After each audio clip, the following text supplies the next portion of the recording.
and wrote a book called The Fabric of Character, which essentially was a series of narratives about the most exemplary organizations I could find, community organizations, schools, arts communities, interesting experiments in theater.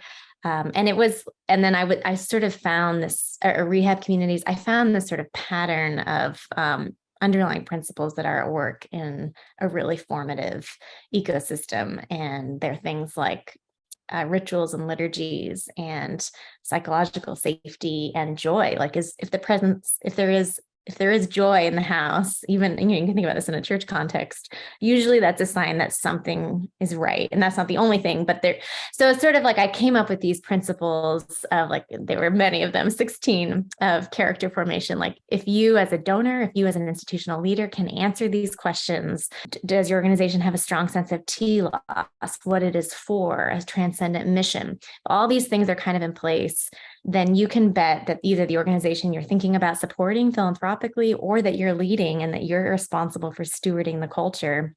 It was like a cultural audit for like healthy formative institutions. And that became this very fun tool that really didn't feel like I came up with it. It was more like I was just inductively, I first journalistically went around, tried to paint a portrait of the most compelling communities that seemed to be saving lives and saving kind of moral trajectories.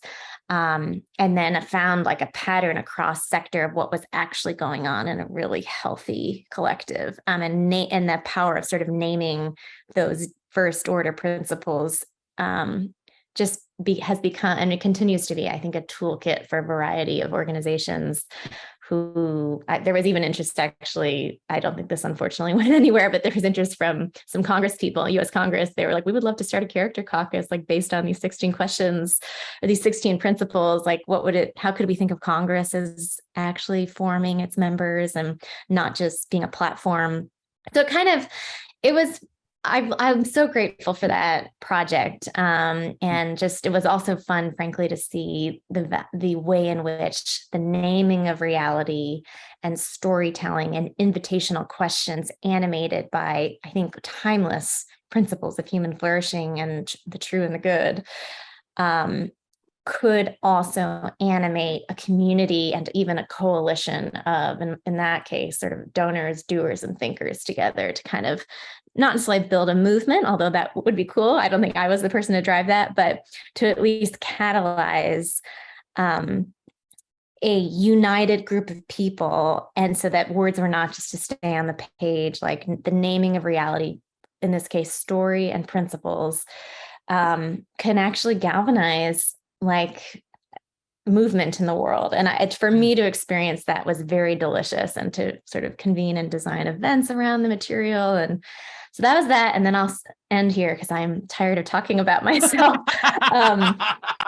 Comment Magazine, which had originally actually given me one of my first public writing opportunities before I moved to Houston, I think they had asked me to talk about like the relationship of politics and love, which I remember thinking was such a weird, that was like, those two things do not go together. This is apples and oranges. But I did my best to like do the splits between these two logics, and started writing for them a bit, and just always appreciated this particular magazine's way of integrating my actual faith into large cultural questions, which was sort of felt like going back to Wheaton in some ways, and just testing the bounds of head and heart, and what are our convictions, and what do we know? What we're learning about social isolation or distrust or polarization or whatever impact the way we actually lead our lives. And I think that sort of distinctly Christian earnestness around, yes, we can analyze trends from afar, but ultimately, if we are embodied creatures, like we also need to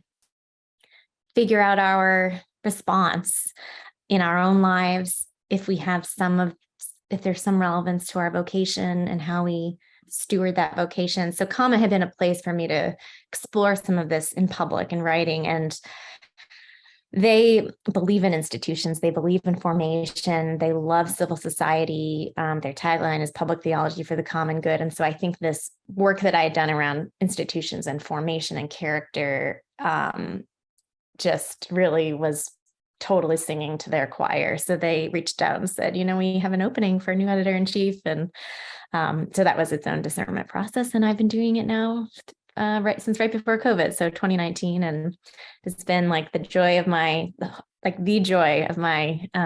adult life to be stewarding this magazine in this season of North American life.